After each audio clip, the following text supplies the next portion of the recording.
मैं आप सभी का हार्दिक स्वागत करता हूं। आज की क्लास में ग्रेड 10 का एक टॉपिक है सर्कल्स, उसको हम लेने जा रहे हैं। उसको हम पढ़ेंगे, समझेंगे, डिटेल में देखेंगे, लेकिन उसके पहले ग्रेड 9 के सर्कल्स का कुछ रिवीजन हम करेंगे। इसमें साथ जुड़ी हुई हैं रूहानी, नमन, शमा एंड शाम्भवी। तो चलिए दोस्तों शुरू करते हैं। सबसे पहले थ्योरम्स पे आते हैं और सबसे पहली थ्योरम सर्कल्स के जो अंदर होती है, क्या होती है? Equal chords subtend equal angle at the centre. ठीक है, मैं थ्योरम के डिटेल में नहीं जाऊंगा।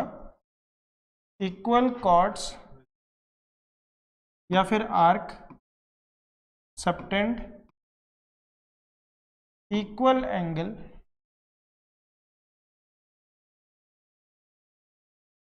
Eight the centre.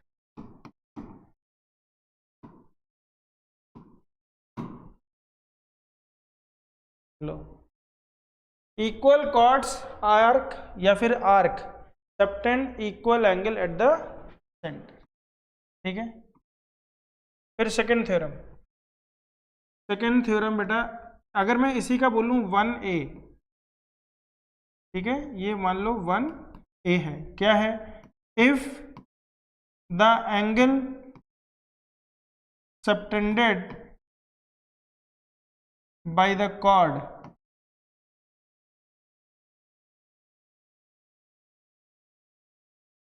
at the center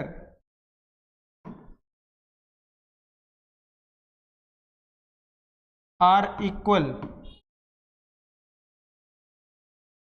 the chords are equal, the chords are equal। समझ में आ रहा है? मैं तुम्हें अगले पेज पे दिखाता भी जाऊंगा कि मैं जो जो बोलता जा रहा हूँ क्या मतलब है उसका। ठीक है, यहाँ दिखाता जाऊंगा। तो पहली थ्योरम ये थी बेटा कि अगर दो कॉर्ड हैं हमारे पास सेम लेंथ की, ये एक कॉर्ड है, मान लो मैंने एक कॉर्ड और बना ली इसी तरीके की, ठीक है, और मान लो ये कॉर्ड यहाँ पे कहीं मैंने फिट कर दी। बस खास बात यह है कि दोनों कॉर्ड की लेंथ सेम है। तो कॉर्ड सेंटर पे जो एंगल सबटेंड करती है वो एंगल सेंटर पे कॉर्ड से ज्वाइन करने वाली दोनों लाइनों से हम दिखाते हैं। ठीक है, तो क्वेश्चन कह रहा था, मान लो ए बी एक कॉर्ड है और सी डी भी एक कॉर्ड है, और ए बी जो है सी डी के बराबर है। ए बी जो है सी डी के बराबर है बच्चों। तो देखो, ये वाली लाइन इसके बराबर है और ये वाली लाइन इसके बराबर है कि नहीं है? क्योंकि सबकी सब रेडियस है, सबकी सब क्या है? रेडियस है। तो एसएसएस रूल से हमारे दोनों ट्रायंगल कॉन्ग्रुएंट हो गए। बोलो। यस सर, सारे एंगल्स इक्वल हो गए उसके वजह से। ठीक है, तो एसएसएस रूल से कॉन्ग्रुएंट हो गया, तो बेटा ये वाला एंगल के बराबर हो गया। ठीक है, तो हम बोलेंगे angle A O B is equal to angle C O D. पहली वाली theorem, equal chords subtend equal angle at the centre. ठीक है, हो गया। दूसरी थ्योरम क्या कहती है? दूसरी थ्योरम कहती है कि अगर ये दोनों एंगल बराबर हैं, अब की बार ये कॉर्ड बराबर नहीं दी है पर एंगल बराबर दिए हुए हैं, अब की बार एंगल बराबर दिए हैं, तो एस ए एस थ्योरम से दोनों ट्रायंगल कॉन्ग्रुएंट हो जाएंगे। दोनों कॉन्ग्रुएंट हो जाएंगे तो ये साइड इसके बराबर हो जाएगी सीपीसीटी से। बोलो, समझ में आया कि नहीं? दोनों थ्योरम समझ में आ गई? Yes sir. Second theorem, first one है एक दूसरे का अपोजिट है। दूसरी थ्योरम बेटा, दूसरी थ्योरम कहती है the perpendicular from the centre, the perpendicular from the centre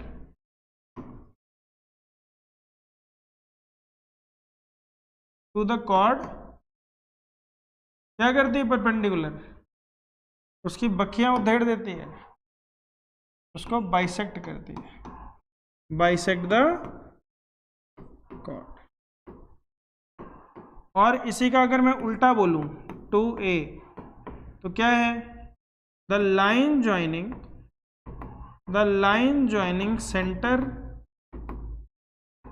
and midpoint of the chord midpoint of the chord is perpendicular to the cord.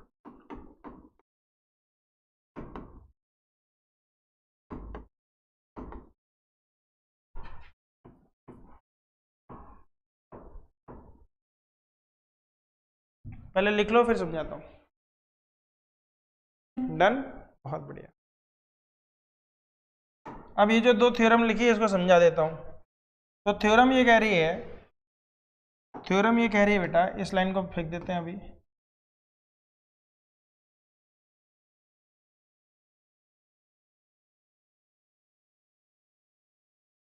Theorem कहती है कि बेटा ओ से अगर तुम एक परपेंडिकुलर खींचोगे इस पे, तो ये 90 डिग्री पे काटेगी, सॉरी 90 डिग्री पे काटेगी, परपेंडिकुलर का मतलब यही होता है। तो बोल रहा है कि AD is equal to BD होगा। ध्यान से देखो, ये एंगल 90 डिग्री है दोनों ट्रायंगल में, ये एंगल ट्रायंगल 1 और ट्रायंगल 2 देखो, दोनों एंगल 90 डिग्री है।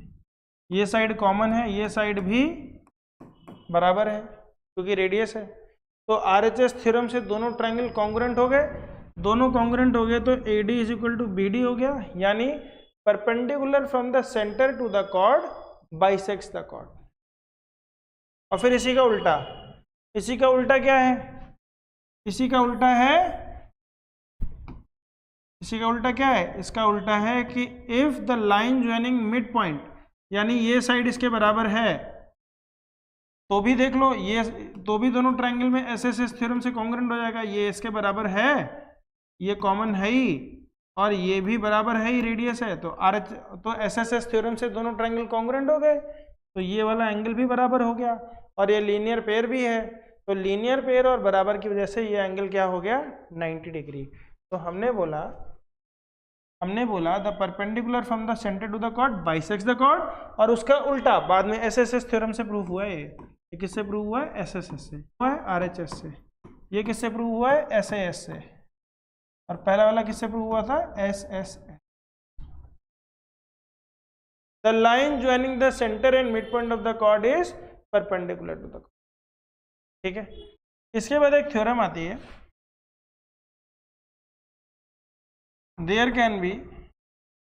there is one and only one circle passing through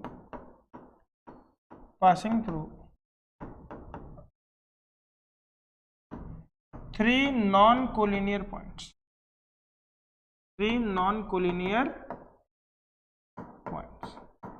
अगर 3 पॉइंट में ड्रॉ करूंगा, अभी करके दिखाऊंगा तुम्हें, तो उनसे गुजरने वाला एक सर्किल तो होगा ही होगा, और वो एक ही होगा और दूसरा नहीं होगा। इसको अभी प्रूव कर रहा हूं। There is one and only one circle passing through 3 non collinear points. Non collinear points क्या होते हैं बेटा? नॉन कोलिनियर पॉइंट्स होते हैं, ये देखो तुम्हारे सामने बना देता हूं, जो कोलिनियर नहीं है, तो बेटा एक पॉइंट मान लो यहाँ पे रख दिया, एक पॉइंट यहाँ पे रख दिया, ठीक है, थोड़ा पास रख देता हूँ ताकि मुझे बाइसेक्शन करने में आसान हो। अब मुझे क्या करना है, इन तीनों पॉइंट जो मुझे हवा में मिले हैं, इन तीनों पॉइंट से मुझे एक सर्कल गुजारना है, और मैं बताऊंगा कि सिर्फ एक ही सर्कल गुजरेगा। भी कैसे गुजरेगा वो देखने के लिए हम क्या करेंगे बेटा, मान लो ये तीनों पॉइंट हैं आपके ए बी और सी। हमें इन तीनों पॉइंट से गुजारने वाला एक सर्कल बनाना है। हम कैसे बनाएंगे? तो सबसे पहले बेटा हम एक स्ट्रेट लाइन ड्रॉ करेंगे। ये हमने एक स्ट्रेट लाइन ड्रॉ कर दी, तो ये स्ट्रेट लाइन मान लो अगर ये उस सर्कल से गुजर रही होती, तो ये जो लाइन है ये उस सर्कल का कॉर्ड होती, तो जब इस सर्कल का मैं परपेंडिकुलर बाइसेक्टर बनाऊंगा,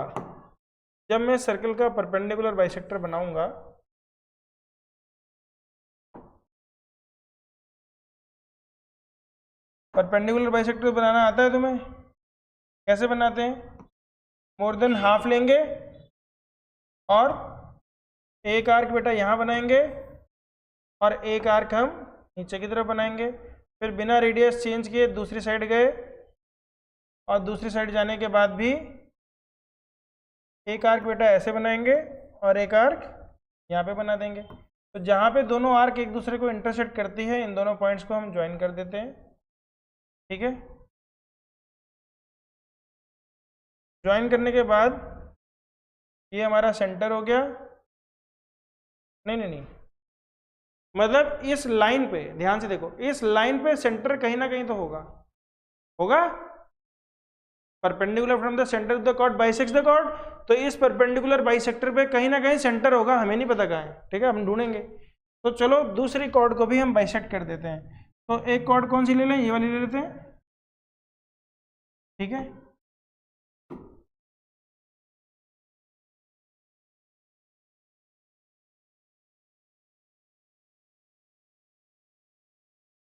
अब इस कॉर्ड को भी बाइसेक्ट करना है, तो मैं क्या करूंगा, सेम काम, मोर देन सेंटर से हाफ लिया और तो अलग कलर में बनाता हूँ। तो बेटा एक कॉर्ड हमने ऊपर बनाई थी,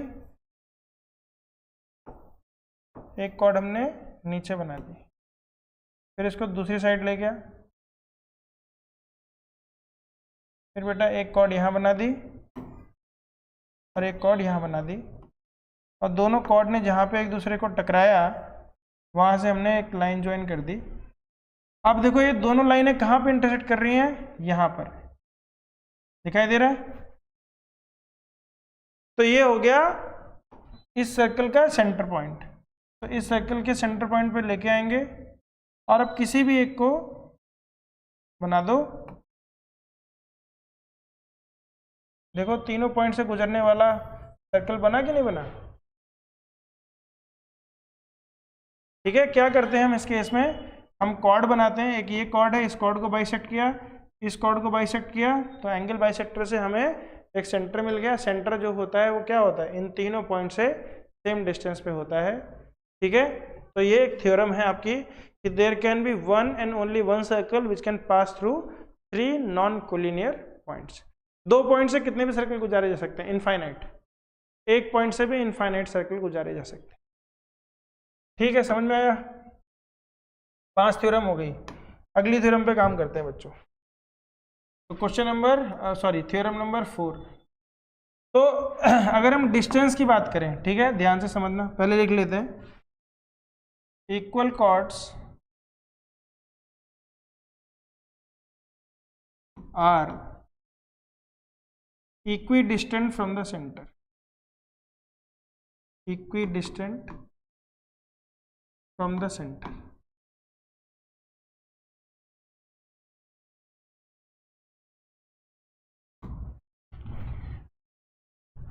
और इसी का opposite 4a, if the chord are equidistant from the center,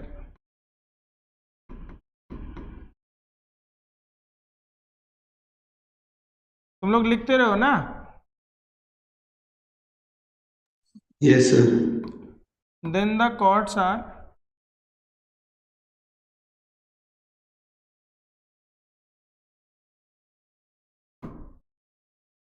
equal। अब chords क्या है, आपस में इक्वल है। ठीक है, लिख लो पहले इसको, फिर मैं समझाता हूँ आपको। Equal chords are equidistant from the center and if the chords are equidistant from the center then the chords are equal। दोनों अलग अलग बातें हैं, तो देख रहे हो। चलो बच्चों, हो गई 2 पॉइंट्स, आगे बढ़ते हैं। ध्यान से देखो इसको, ये जो बात बोली है मैंने, इसको हम कैसे समझेंगे। फटाफट से मैंने 2 सर्कल बनाए और 2 इक्वल कॉर्ड्स बना दी बेटा। एक कॉर्ड मैंने ये बना दी और एक इक्वल कॉर्ड मैंने इसकी और बनाई, पर मैंने इसको थोड़ा सा घुमा दिया। मैंने इसको थोड़ा सा घुमा दिया। अब इन कॉर्ड्स की खास बात क्या है कि ये कॉर्ड्स आपस में बराबर हैं, आपस में बराबर है। अब किसी पॉइंट से किसी लाइन पे जो डिस्टेंस होती है वो होती क्या है, तो उसको समझने के लिए मैंने एक लाइन बना दी और मैंने एक पॉइंट बना दिया। तो उस पॉइंट से इस लाइन पे अगर मैं डिस्टेंस बोलूँगा तो कोई बोल देगा सर ये डिस्टेंस है, कोई बोल देगा सर ये डिस्टेंस है, बोलेगा नहीं सर डिस्टेंस तो ये है सर, बोलेगा नहीं सर डिस्टेंस तो ये है, एक बोलेगा सर डिस्टेंस तो ये है। तो इतना कन्फ्यूजन ना हो, तो डिस्टेंस उसको माना जाता है जो सबसे छोटी डिस्टेंस होती है। तो सबसे छोटी डिस्टेंस क्या होती है? एल्टीट्यूड ही होता है, क्योंकि एल्टीट्यूड के बाकी सारी लाइनें क्या बन जाएंगी? हाइपोटेन्यूज। एल्टीट्यूड के अलावा बाकी सारी लाइनें क्या बनेंगी? हाइपोटेन्यूज। तो सबसे छोटी डिस्टेंस क्या होती है?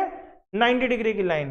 तो यहां से 90 डिग्री की लाइन में इस पर खींचूंगा और यहां से 90 डिग्री की लाइन खींचूंगा, तो मैं कहूंगा भैया कि ये दोनों लाइनें आपस में बराबर हैं। समझो बात को।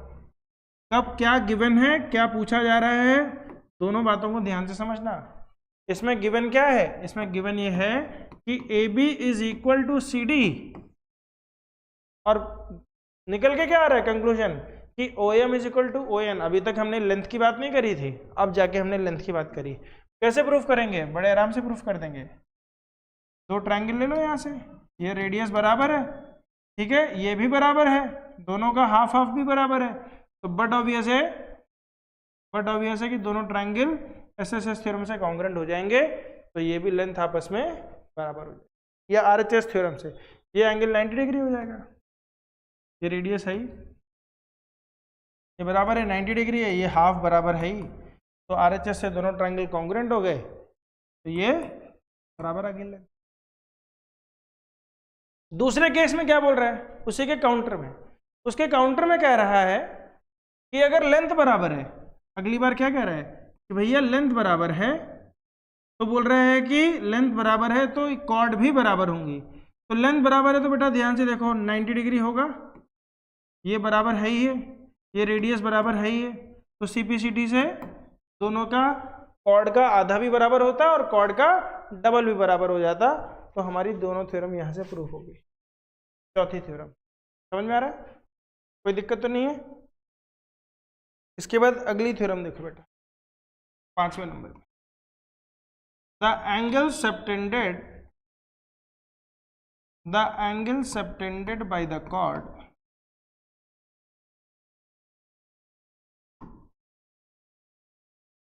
at the center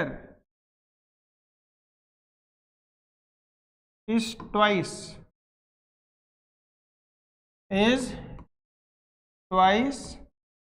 the angle subtended by it, is twice the angle subtended by it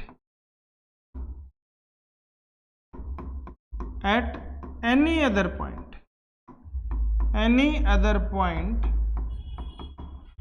on the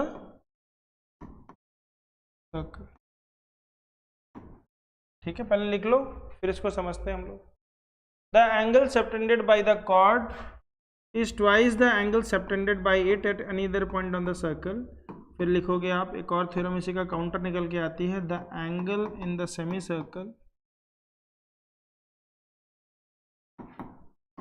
is 90 degree.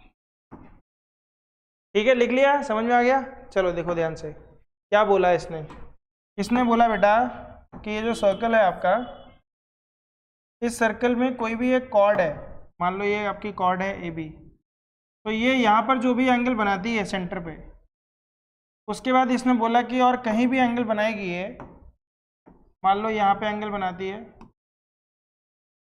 या फिर यहाँ पर एंगल बनाती है या फिर यहाँ पर एंगल बनाएगी, कहीं पे भी बनाएगी, ये सारे के सारे एंगल बराबर होंगे। ठीक है,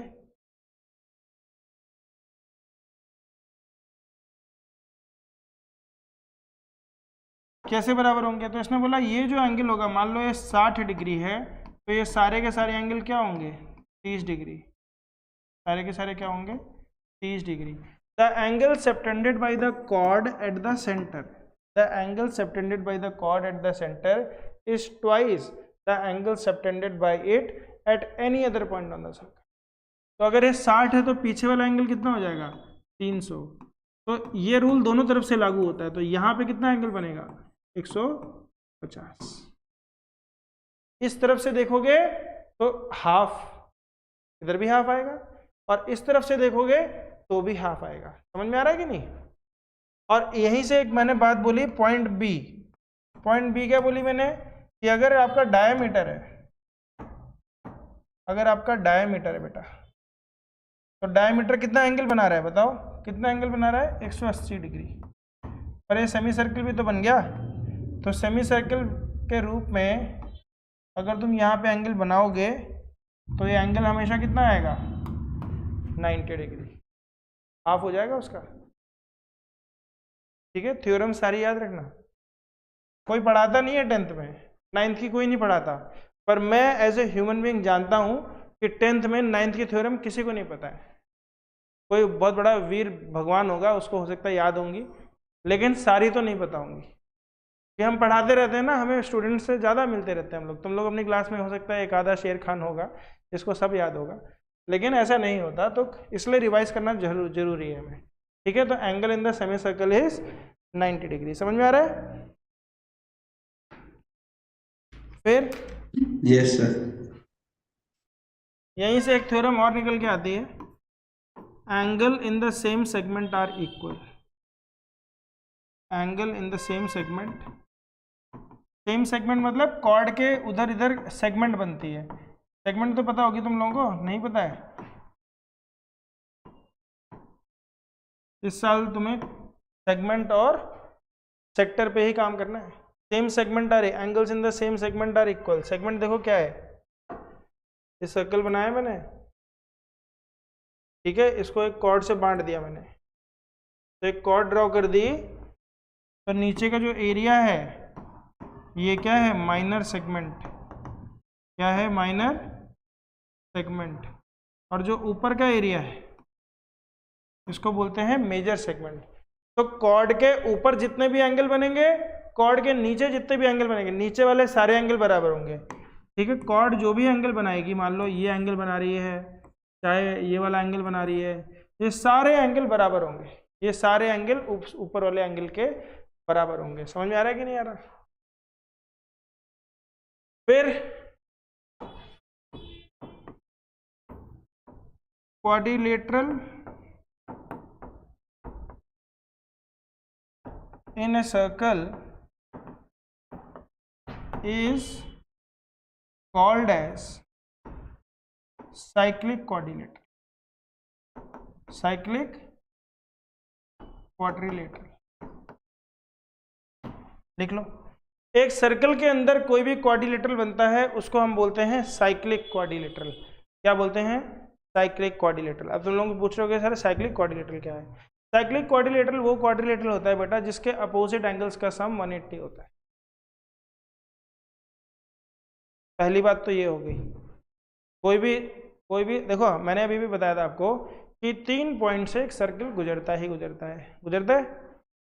तो मैंने बोला अगर 4 पॉइंट से गुजर गया अगर 4 पॉइंट से गुजर गया तो क्या बन जाएगा? क्वाड्रिलेटरल बन जाएगा। और क्वाड्रिलेटरल बन गया तो वो क्वाड्रिलेटरल क्या कहलाएगा? Cyclic quadrilateral. वो बोलेगा मेरे ऊपर से सर्कल गुजरा है। क्या बोलेगा?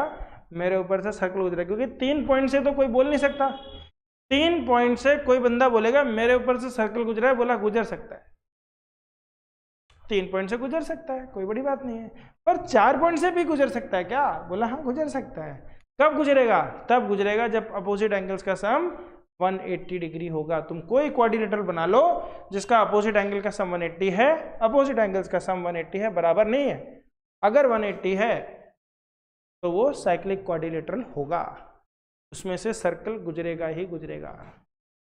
तो quadrilateral in a circle is called as cyclic quadrilateral. तो यहां से एक थ्योरम और निकल के आती है 7 का A, the sum of opposite angles in a cyclic quadrilateral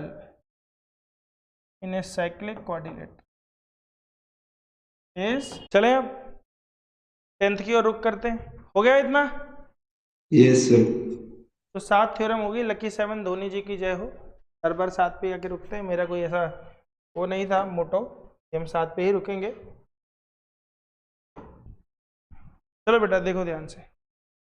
circle क्या होता है? Circle is a collection of all points in a plane which are a constant distance, जिसको रेडियस बोलते हैं, from a fixed point centre.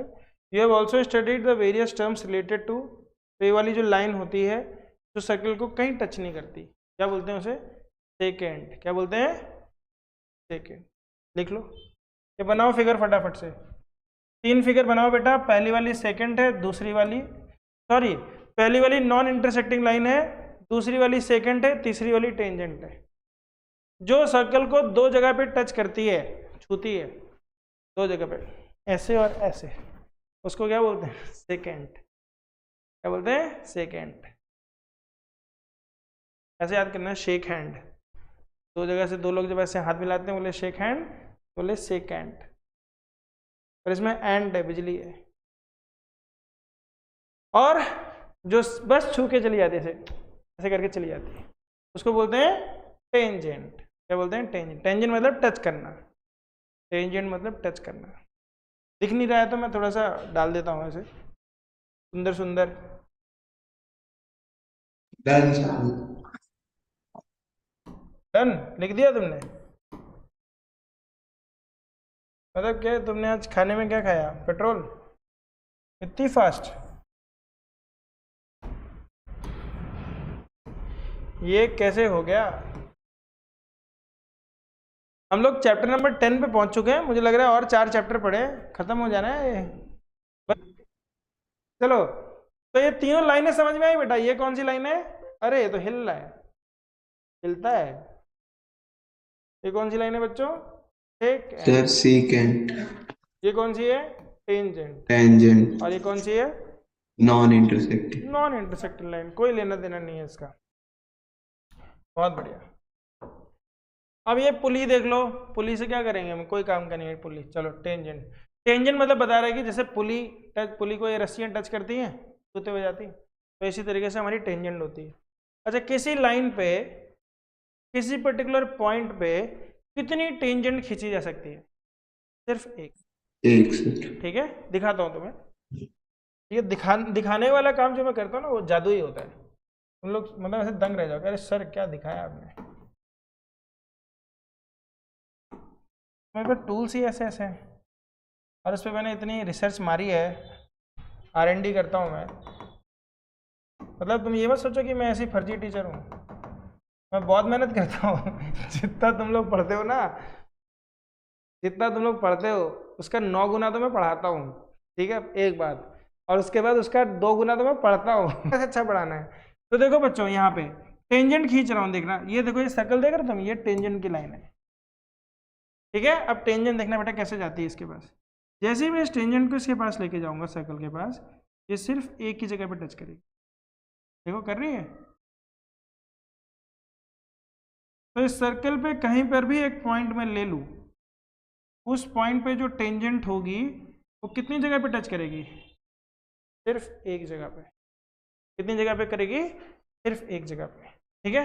जादू खत्म हो गया। जादू खत्म हो जाता है, वापस आ जाते हैं हम लोग। पर एक दिक्कत हो जाती है, जादू खत्म करने के बाद में हमें यहाँ से हटना पड़ता है। तो there is only one tangent at a point of the circle. किसी भी सर्कल पे एक पॉइंट है, फिल इन द ब्लैंक्स में पूछा गया, ट्रू फॉल्स में पूछा गया, 4 ऑप्शंस में पूछा गया। तुम्हें ये बात याद होनी चाहिए, लिख लो इसको। याद क्या होनी चाहिए? लिख लो, ठीक है। There is only one tangent at a point of the circle. और यहाँ पर उसके बाद चलो वो लिखो पहले, फिर दूसरी बात करेंगे। पहले उसको लिख लो, फिर नीचे लिखते हैं। There is only one tangent, दिखाई दे रहा है ना इतना? तो there is only one tangent at a point of the circle. एक पॉइंट से सर्कल के सिर्फ एक ही टेंजेंट गुजर सकती।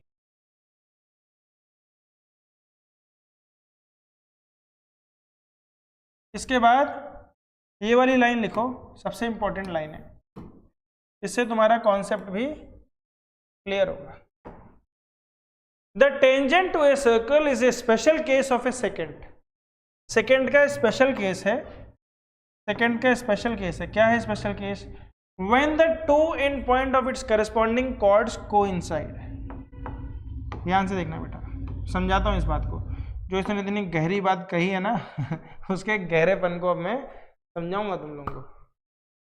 बोल रहा है tangent to a circle is a special case. वो बोल रहा है कि स्पेशल केस है जहां पर जो दो एंड पॉइंट्स हैं वो करस्पॉन्डिंग कॉर्ड के कोइंसाइड करते हैं। देखो बेटा, अब मैंने कॉर्ड खींची, सर्कल के अंदर, ठीक है। कॉर्ड थोड़ी सी बड़ी होगी, इसकी इज्जत दे देते हैं भैया, छोटी हो जाए, छोटी हो जाए।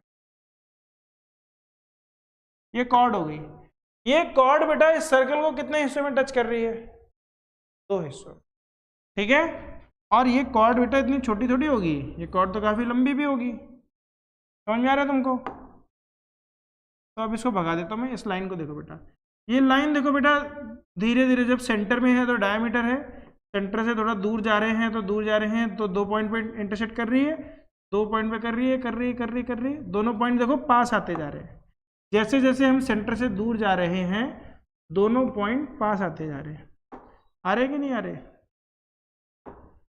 पहले पॉइंट इतनी दूर थे, फिर बगल में गए हम, फिर पॉइंट पास आ गए, और गए साइड में, तो पॉइंट और पास आ गए। दोनों पॉइंट्स के बीच की डिस्टेंस देखो कम होती जा रही है, होती जा रही है कि नहीं? पहले पॉइंट के बीच की डिस्टेंस इतनी थी, फिर पॉइंट की डिस्टेंस इतनी थी, फिर पॉइंट की डिस्टेंस के बीच की डिस्टेंस इतनी थी। एक टाइम ऐसा आएगा जब दोनों पॉइंट कोइंसाइड कर जाएंगे, जब दोनों पॉइंट आपके कोइंसाइड कर जाएंगे, और वहां पर दोनों पॉइंट जब कोइंसाइड करके देखो, दोनों पॉइंट जो दूर थे वो पास आते जा रहे थे, पास आते जा रहे थे, और एक टाइम पे इतने पास आ गए कि स्पेशल केस बन गए, दोनों करस्पॉन्डिंग कॉर्ड कोइंसाइड करके। आ रहा बात समझ में? आ रही बात समझ में? तो हिंदी भी खराब हो गई। कल मैंने संस्कृत पढ़ाई अपने बच्चे को। तुम लोग पढ़ते हो संस्कृत? नहीं, 10th में तो होगी नहीं। शाम्भवी तो जर्मन फ्रेंच ले रखी होगी। नहीं सर, मैंने हिंदी ले रखी है। हिंदी? अरे वाह। नमन तुमने क्या लिया है? सर हिंदी। हिंदी? अरे वाह। 9th में पढ़ी थी संस्कृत? ऑप्शन था बट नहीं। No sir. 8th में पढ़ी सर, थी? हाँ 8th में थी सर, 8th में थी। ऑनलाइन ही पढ़ी थी। तो रूहानी तुमने पढ़ी संस्कृत?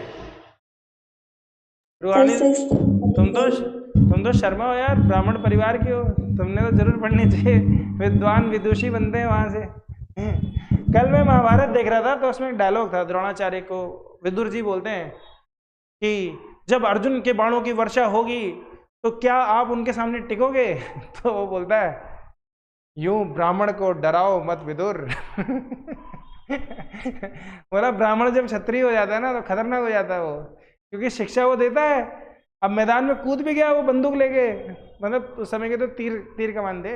तो बोला ब्राह्मण को डराओ मत विदुर, महात्मा विदुर। तो फिर वो बोलता है भीष्म, ये डरा नहीं रहा है, ये बता रहा है। बोला अबे बताने से मैं डर रहा हूं हैं? तो डराना और बताना तो एक ही बात है। चलो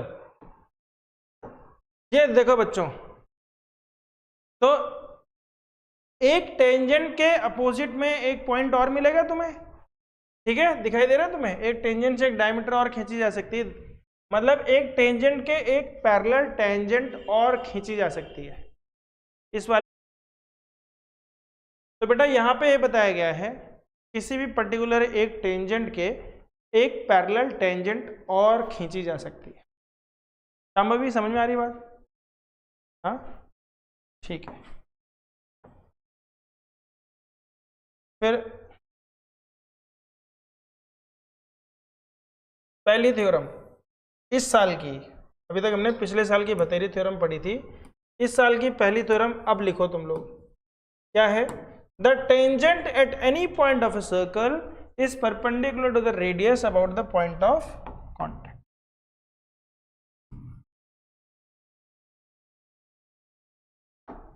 इस थ्योरम को हम समझाते हैं अभी।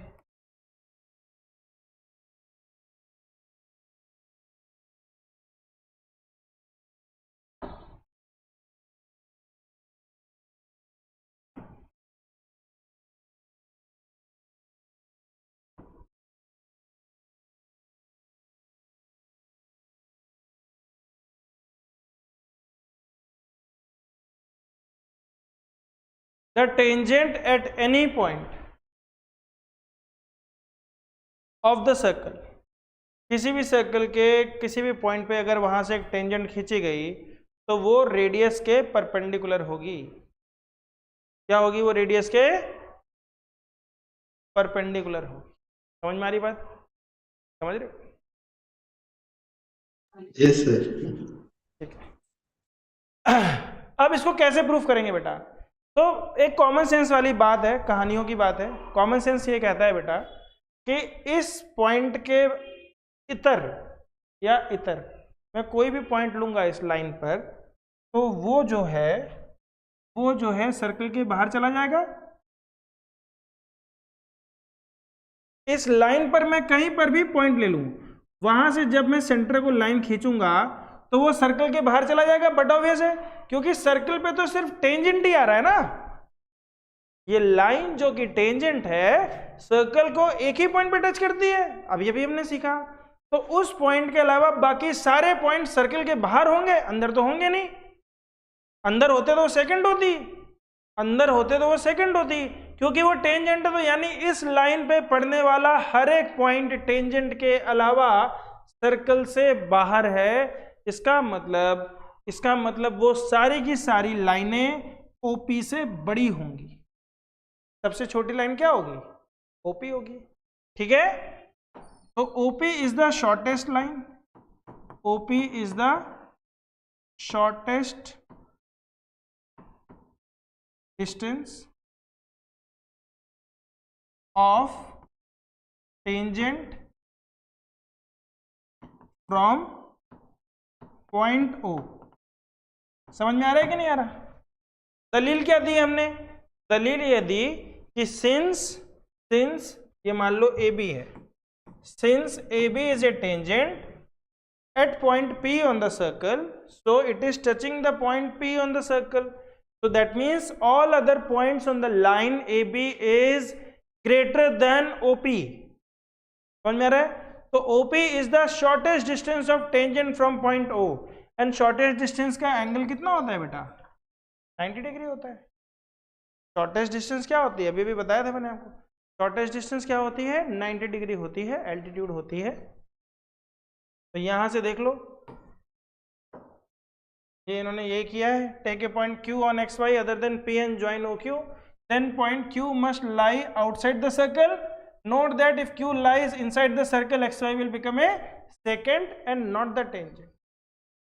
यहां पे देखो, मैं इसको लिख देता हूं अच्छे से,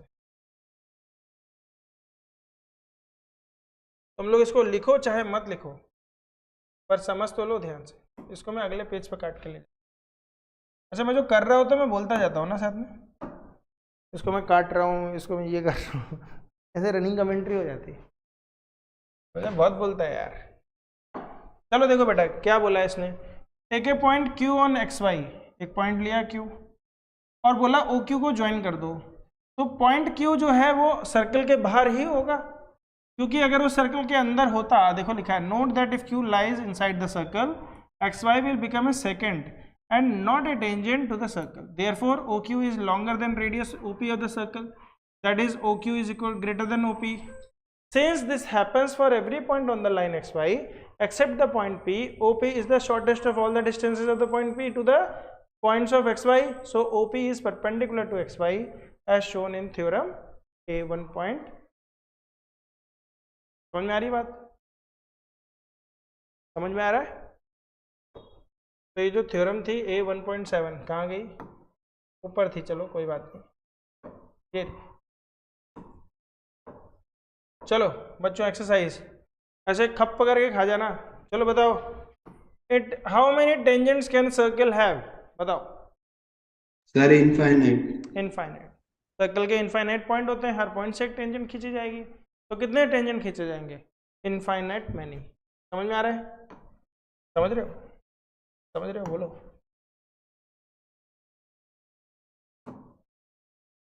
और इसमें धोखा है एक जगह, थोड़ा ध्यान देना, एक सवाल धोखे वाला है।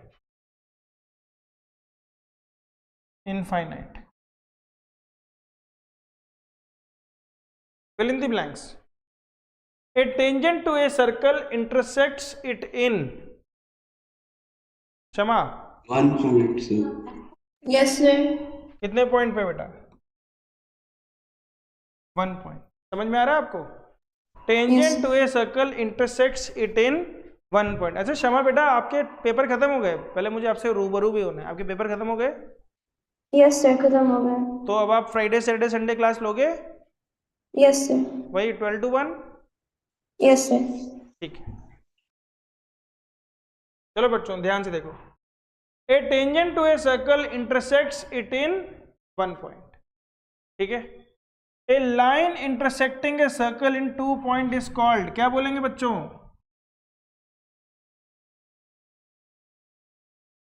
क्या बोलेंगे?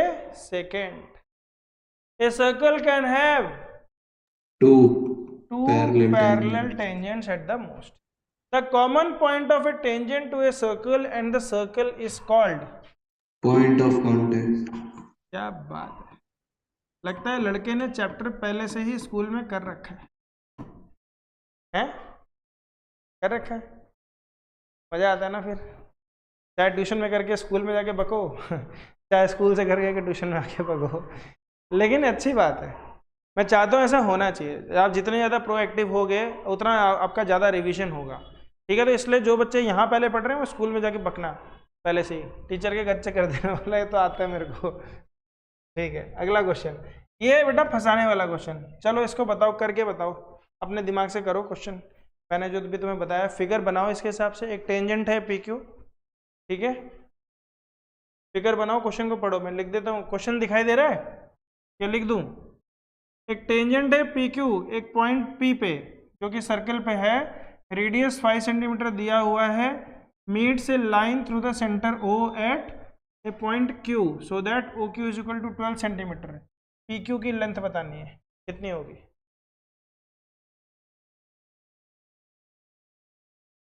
फिगर मैं नहीं बना रहा, फिगर तुमने ही बनानी। थोड़ा सोचो, करो, 4 मिनट देता हूं मैं।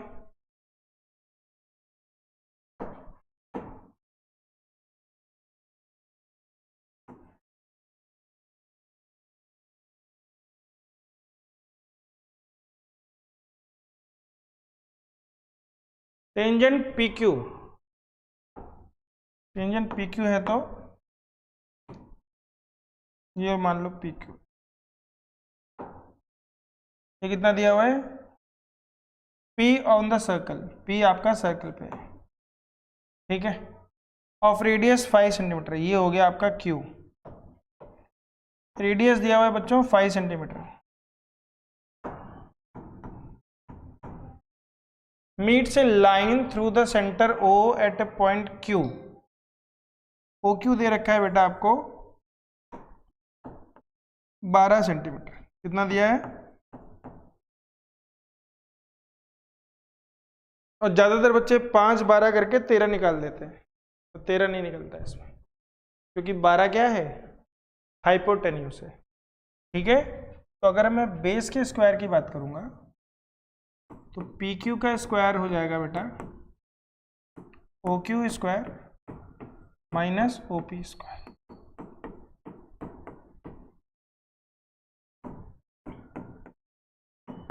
तो PQ कितना हो गया बच्चों? √119। बोलो समझ में आया? क्षमा, शांभवी, रूहानी? Yes sir. Yes, sir. Okay. Draw a circle and 2 lines parallel to the given line such that one is secant and other is secant to the circle. क्या करेंगे? एक सर्कल बना देंगे, फिर इसमें एक कॉर्ड खींच देंगे, तो ये सेकंड हो गई। अब मेरे पास तो जादू है, तुम्हें तो पैरेलल खींचनी पड़ेगी, पर क्योंकि कंस्ट्रक्शन इस साल है नहीं, मुझे पता नहीं एक्सरसाइज है कि नहीं, तो एक हो गई टेंजेंट और एक हो गई सेकंड, दोनों लाइनें पैरेलल हो गई। क्लियर हो गया?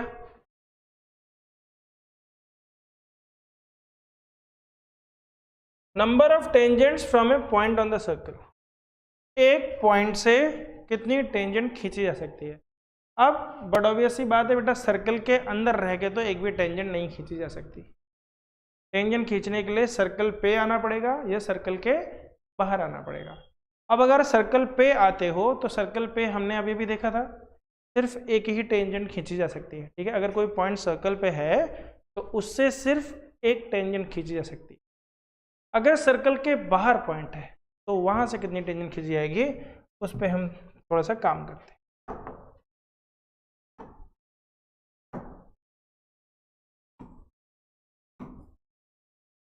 सर्कल के बाहर मान लो बच्चों, यहाँ पे कोई एक पॉइंट मैं बना देता हूँ,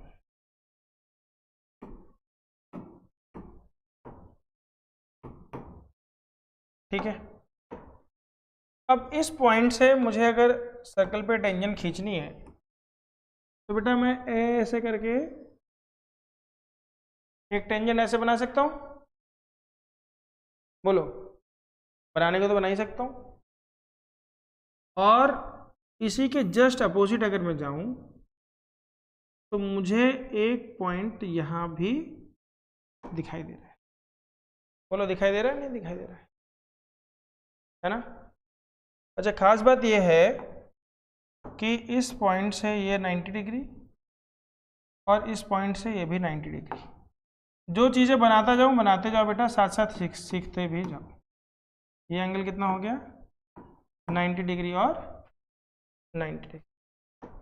अब ध्यान से देखो बच्चों, अगर मैंने सेंटर से एक लाइन ऐसे ज्वाइन कर दी इसके साथ, सेंटर से मैंने एक लाइन ज्वाइन कर दी इसके साथ में, तो ध्यान से देखो क्या हर्ष होता है उस लाइन का, और इन दोनों को ज्वाइन करने वाली कॉर्ड का भी क्या हर्ष होता है, तो भी हम समझें।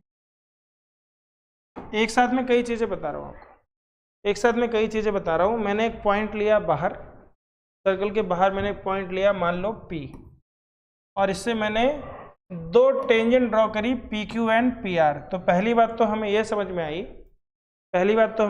आई, कि एक पॉइंट जो सर्कल से बाहर है उससे कितनी टेंजेंट खींची जा सकती है, दो टेंजेंट खींची जा सकती है।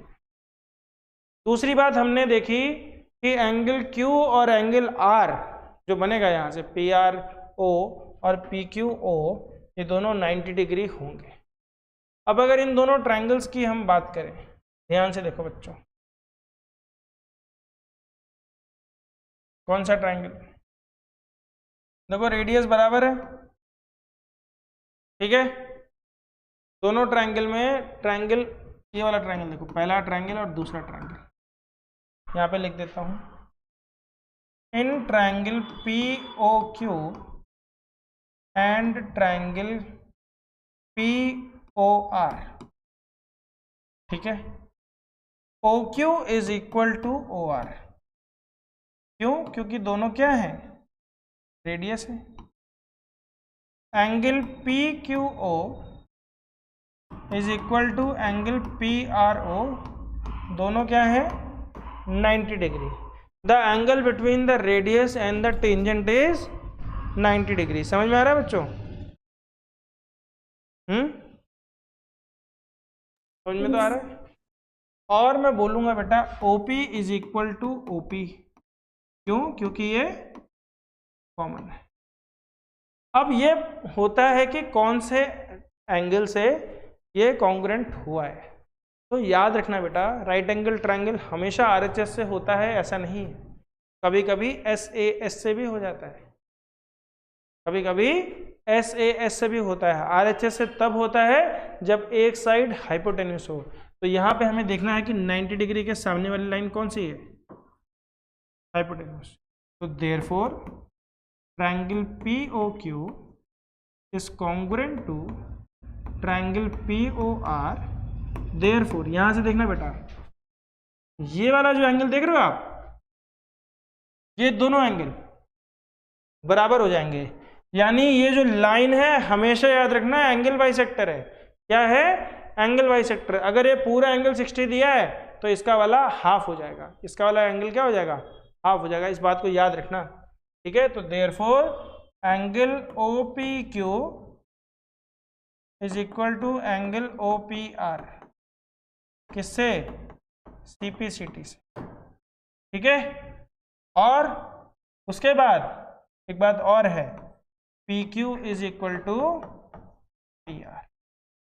PQ किसके बराबर है बच्चों, PR के बराबर है। इसका मतलब क्या हुआ, कि the length of the tangent from a point outside the circle are equal.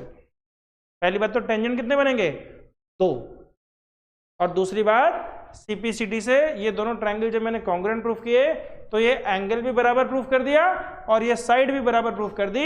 तो मैंने बोला the length of the tangent from a point outside the circle is always equal. Tangent होंगे कितने? 2, दोनों की लेंथ बराबर होगी। P R is equal to P Q. समझ में आ रहा है? इससे अभी प्रूफ करोगे तुम लोग बहुत सारी चीजें, लिखते जाओ साथ साथ। इसको भी प्रूफ कैसे किया हमने? सीपीसीटी से। प्रूफ कैसे किया हमने? सीपीसीटी। देख लो बच्चों, आ रहा है समझ में? अभी एक और बात बताऊंगा, धीरे धीरे बताता रहूंगा, चिंता मत करना तुम। बेटा ये एंगल 90 डिग्री होता है, ये मैंने क्लास के शुरुआत में ही थ्योरम बता दी थी। The perpendicular from the centre to the chord bisects the chord, बताया था। तो ये एंगल हमेशा 90 डिग्री ही होगा, ये एंगल हमेशा 90 डिग्री ही होगा और ये जाके इसको टच करेगा ही करेगा। तुम बोलोगे सर ये एंगल 90 डिग्री आपने कैसे प्रूफ कर दिया? बोलो बोलो। अभी ये वाला एंगल, क्या ये जरूरी है कि ये एंगल 90 डिग्री होगा और ये लाइन एंगल बाइसेक्टर होगी? टेंजेंट से सेंटर को ज्वाइन करने वाली लाइन क्या कॉर्ड का एंगल बाइसेक्टर होगी? बताओ। मन में सवाल आया तुम्हारे? मैंने तो बोल दिया परपेंडिकुलर बाइसेक्टर है, झूठ बोल दिया मैंने कि क्लास के शुरू में प्रूफ कर दिया, कुछ प्रूफ नहीं किया मैंने। अब मैं पूछ रहा हूं तुमसे कि बताओ ये एंगल 90 डिग्री कैसे होगा? अगर इसमें इस पॉइंट को M बोलूं तो OM is equal to MN MR, ये होगा क्या? चलो ध्यान से देखो बच्चों, ये वाली साइड इसके बराबर है, ठीक है। उसके बाद बेटा ये वाला एंगल इसके बराबर है, क्यों है बराबर? आइसोसेलेस ट्रायंगल है, आइसोसेलेस ट्रायंगल है, आइसोसेलेस ट्रायंगल है तो क्या बोलते हैं, और ये वाली साइड कॉमन है, ये वाली साइड कॉमन है, तो कोई ना कोई तो थ्योरम लगी जाएगी जिससे ये ट्रायंगल आपका कॉन्ग्रुएंट हो जाएगा। तो ये एंगल कितना आ जाएगा? 90 डिग्री, और ये भी आपका एंगल बाइसेक्टर हो जाएगा। समझ में आ रहा है? चाहे तो ये दोनों ट्रायंगल ले लो। कौन सा ट्रायंगल? ये वाला और ये वाला। मैं कौन सा ट्रायंगल बता रहा हूँ? ये बड़ा वाला ट्रायंगल देखो, यही दोनों ट्रायंगल देखो बेटा। ये दोनों ट्रायंगल जब कॉन्ग्रुएंट हो गए तो ये वाला एंगल भी तो बराबर होगा। लो बोलो बच्चों, ये वाला एंगल भी तो बराबर हो जाएगा, नहीं होगा?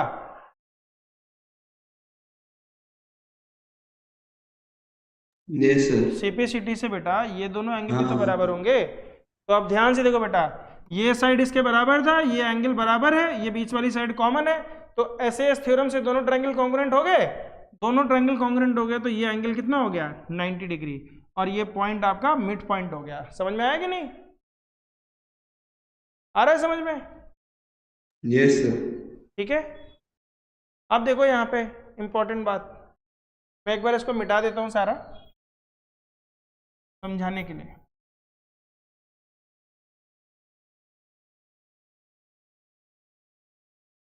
ओ ध्यान से देखना बच्चों, अगर इस एंगल को मैं 1 बोल रहा हूं, इसको 2 बोलता हूं, इस एंगल को मैं 3 बोलता हूं, और इस वाले एंगल को मैं 4 बोलता हूं, ठीक है। इस वाले एंगल को मैं 5 बोल रहा हूं, इस वाले एंगल को मैं 6 बोल। ध्यान से देखो बच्चों, देखते जाना ध्यान से।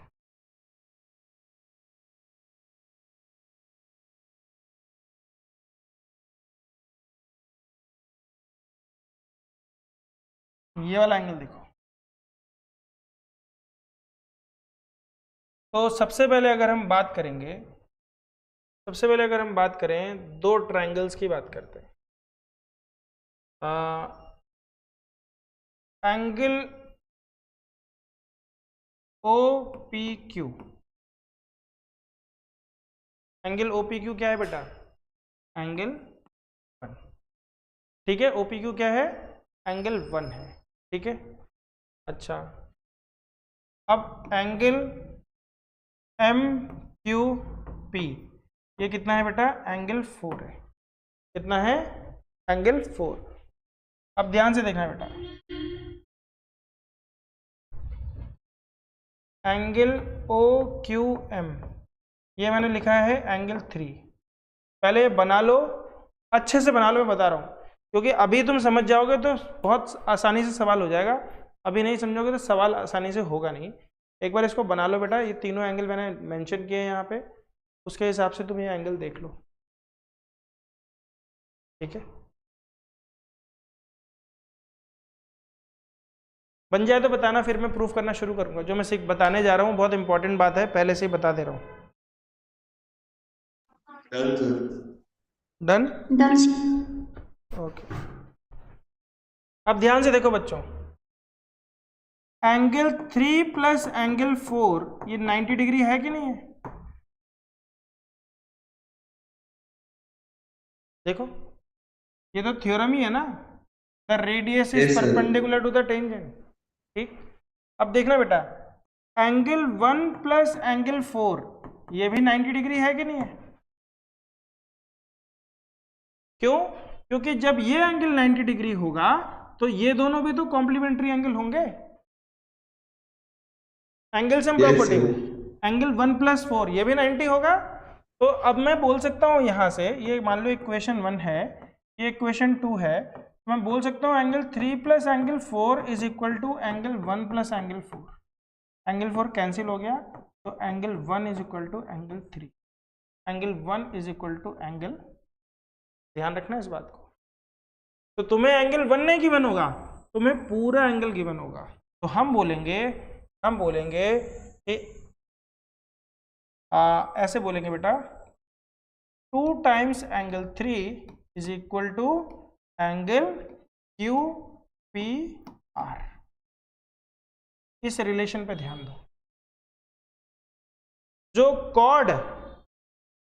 कॉर्ड इसके बीच में एंगल बनाती है, किसके बीच में? Point outside the circle. ठीक है, एक पॉइंट जो कि सर्कल के बाहर है, जो दो टेंजेंट खींचता है, एक टेंजेंट नीचे और एक टेंजेंट ऊपर। कोई सो तो नहीं रहा है क्लास में? सब No, जगह हो? sir. ठीक है, कोई बोर हो गया हो बता देना। एक पॉइंट जो कि सर्कल से बाहर है, एक पॉइंट जो कि सर्कल से बाहर है, वो कितने टेंजेंट खींचता है? 2 टेंजेंट खींचता है। और उन 2 टेंजेंट को ज्वाइन करने वाली कॉर्ड जो भी एक एंगल बनाती है, वो रेडियस के साथ जो एंगल बनाएगी उसका डबल होगा। रेडियस के साथ जो एंगल बन रहा है उस कॉर्ड का, दिखाई दे रहा है आपको? रेडियस के साथ जो कॉर्ड का एंगल बनता है उसका डबल एंगल यहां बनता है। यानी अगर यहां पे किसी ने दे दिया 40 डिग्री, तो तुम्हारे दिमाग में आना चाहिए कि पूरा एंगल कितना हो गया? 80 डिग्री।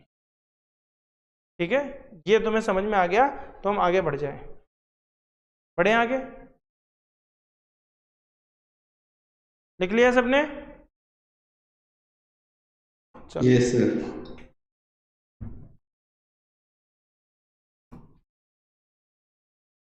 तो यहां पे आ गया बेटा केस 1 अंदर से कोई टेंजेंट नहीं है, केस 2 एक ही टेंजेंट है, और केस 3 में 2 टेंजेंट है, PT1 PT 3। अब PT1 और PT2 को क्या बोलते हैं? Length of the tangent from the point A. Theorem है, the length of the tangent drawn from the external point of to a circle are equal. Theorem लिख लो, the length of the tangents drawn from the external point to the circle are equal.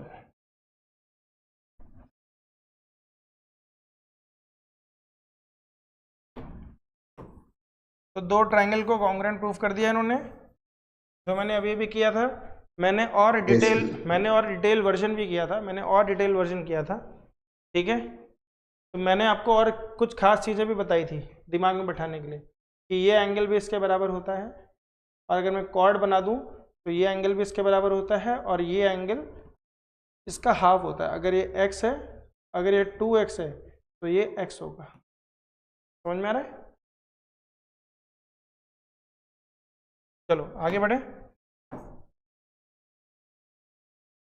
पहला question.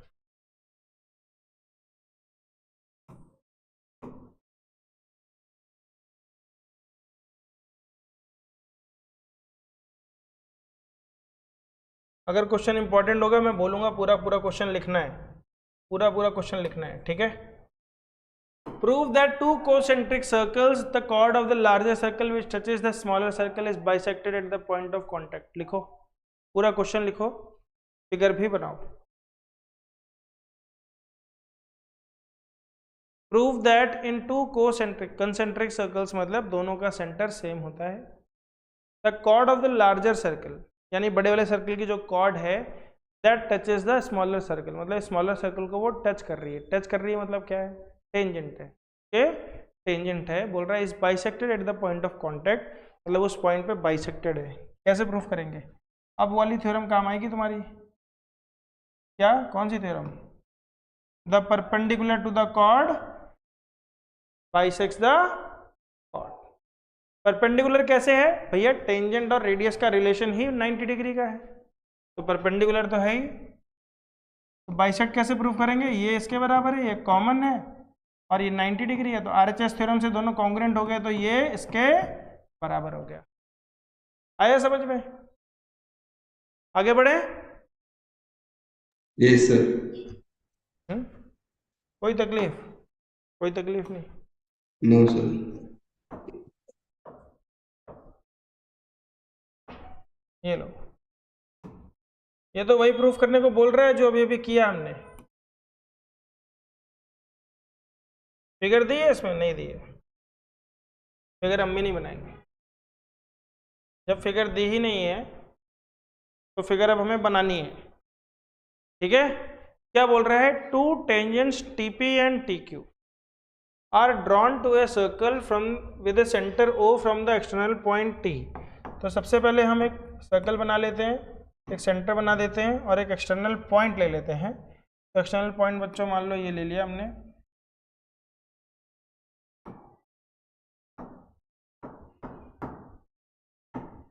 ठीक है। और इस external point से हमने दो टेंजेंट ड्रॉ करनी है। कौन कौन सी? टीपी एंड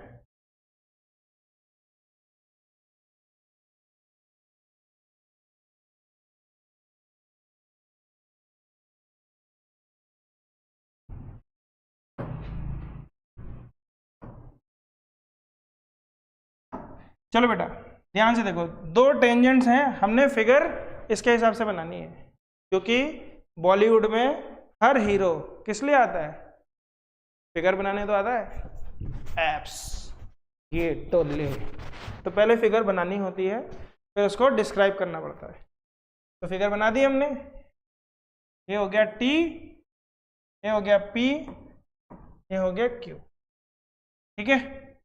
सेंटर बोल दिया इसने ओ, एक्सटर्नल पॉइंट टी है। Prove that angle P T Q.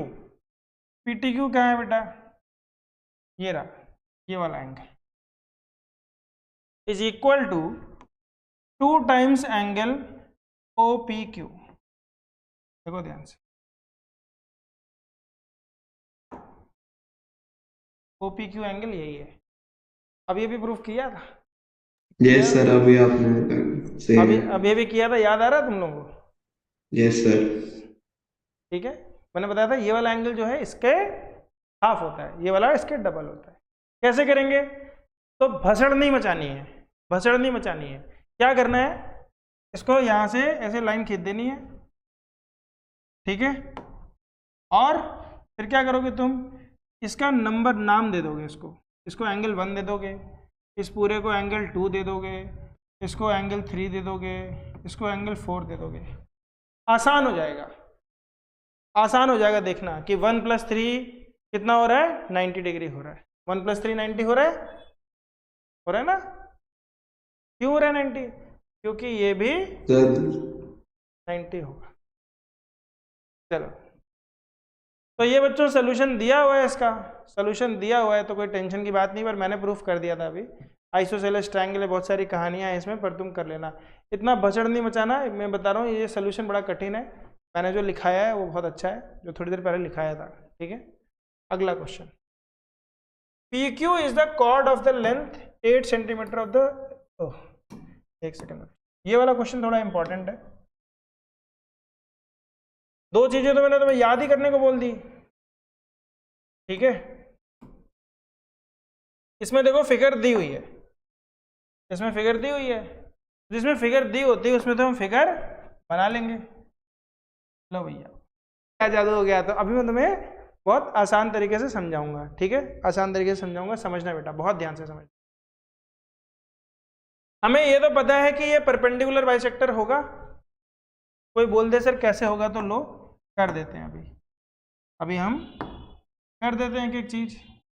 ध्यान से देखना बच्चों, लिखना शुरू कर रहा हूं मैं। अब पहली बार पेन उठा के लिखना शुरू कर रहा हूं क्योंकि ये बहुत इंपॉर्टेंट सवाल है। तो हम लिखेंगे इन ट्रायंगल OPQ, ठीक है, इन ट्रायंगल OPQ, नहीं, पहले ले लेंगे OPR एंड ट्रायंगल OQR। तो हम बोलेंगे बच्चों OP is equal to OQ। सबसे पहले तो ये दोनों लाइनें आपस में बराबर हैं। क्यों बराबर हैं? क्योंकि ये दोनों क्या हैं, रेडियस है।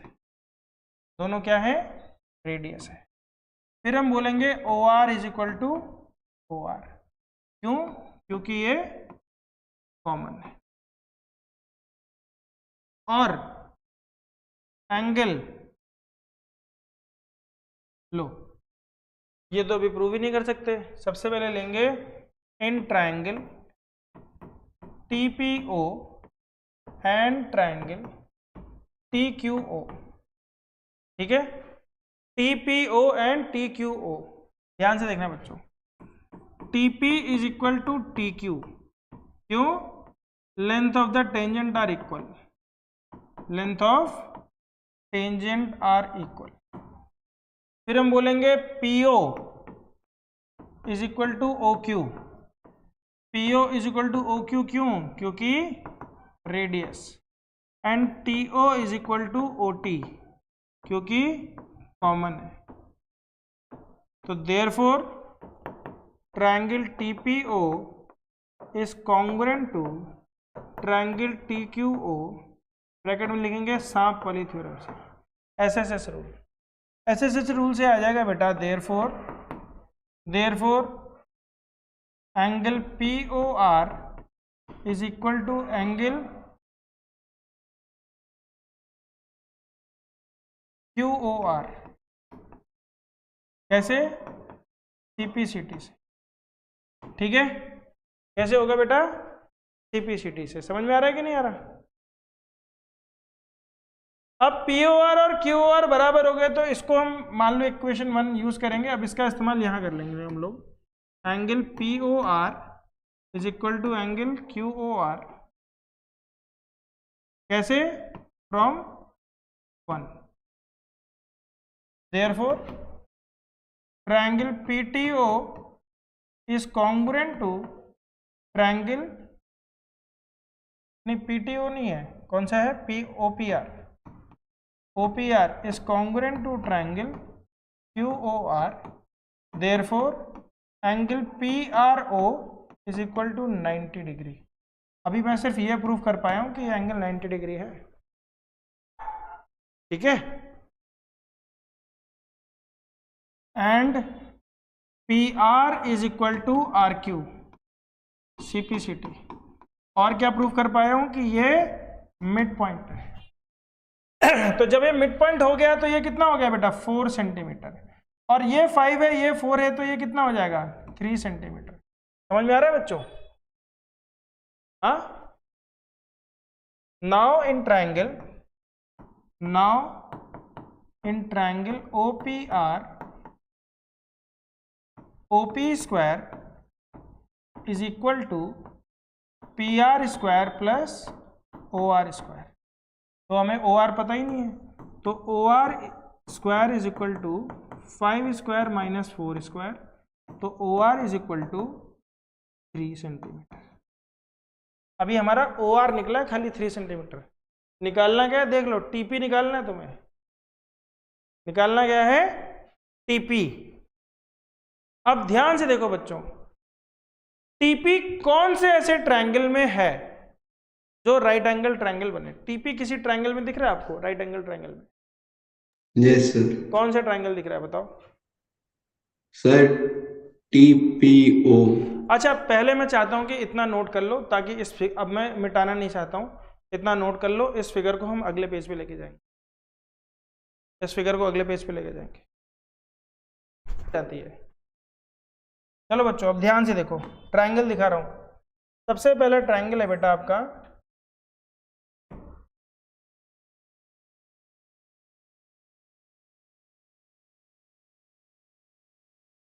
TPO। कौन सा ट्रायंगल है? TPO। और एक ट्रायंगल और है आपका ROP।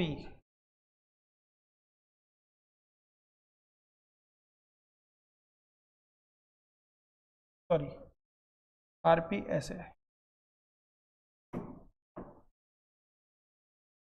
ये कौन सा ट्रायंगल है? RP। ठीक है, अब देखना बेटा, ये कौन सा है? TPO। ये कौन सा है? ORP। इन दोनों लाइन में, इन दोनों ट्रायंगल में कोई साइड कॉमन दिख रही है आपको? दिख रही है? एक की वो बेस है, दूसरे का वो हाइपोटेन्यूज है। दिखाई दे रहा है आपको? ठीक है, एक की वो बेस है। बेस पे एंगल कितना है बेटा? 90 डिग्री। तो अगर मुझे इसके बराबर बनाना पड़ेगा, अच्छा, TPO में जो एंगल O है बेटा, जो एंगल O है वो कौन सा है? TOP है। कौन सा है? TOP है। यहां पे TOP एंगल है क्या? TOP है, ROP है। कौन सा है? ROP। मतलब मैं कहूं, अगर मैं कहूं बेटा, ये वाला एंगल और ये वाला एंगल दोनों बराबर होंगे कि नहीं होंगे? Yes sir, common. Angle TOP देखो बेटा, यहाँ पे ये है ना TOP, और ROP, दोनों एंगल बराबर ही होंगे। ठीक है, तो मैं इस ट्रायंगल को इस तरीके से बना रहा हूं। इस ट्रायंगल को यहां तो समझ नहीं आएगा तुमको, यहां समझ में आएगा। मैंने लाइन खींची, ठीक है, और मैंने यहां से यहां O ही रखा, मैंने यहां पे O ही रखा।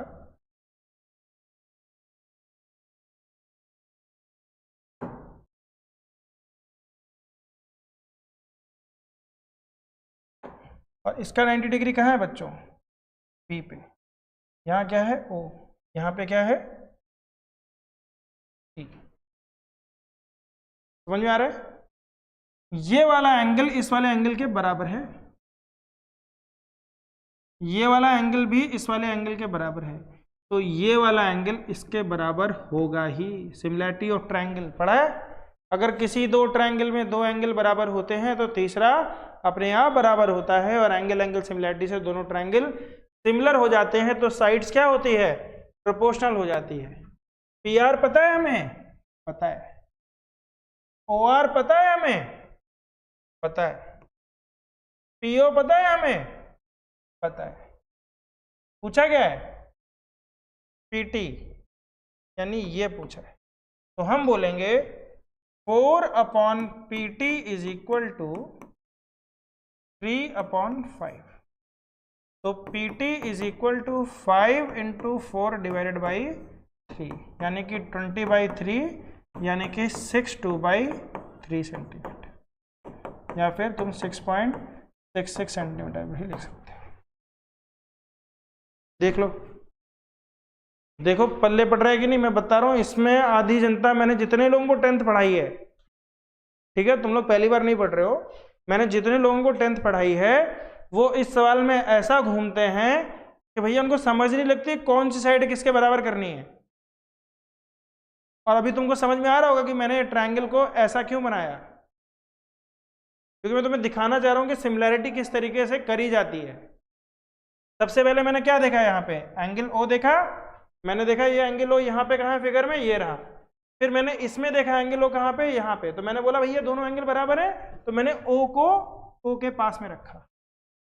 फिर यहाँ एंगल आर 90 डिग्री था, यहाँ एंगल पी 90 डिग्री था, तीसरा पॉइंट टी हो ही गया अपने। तो उस ट्रायंगल को जब इस तरीके से रखा तो सिमिलैरिटी समझ में आई, तो करस्पॉन्डिंग साइड्स क्या होती हैं, प्रोपोर्शनल होती हैं।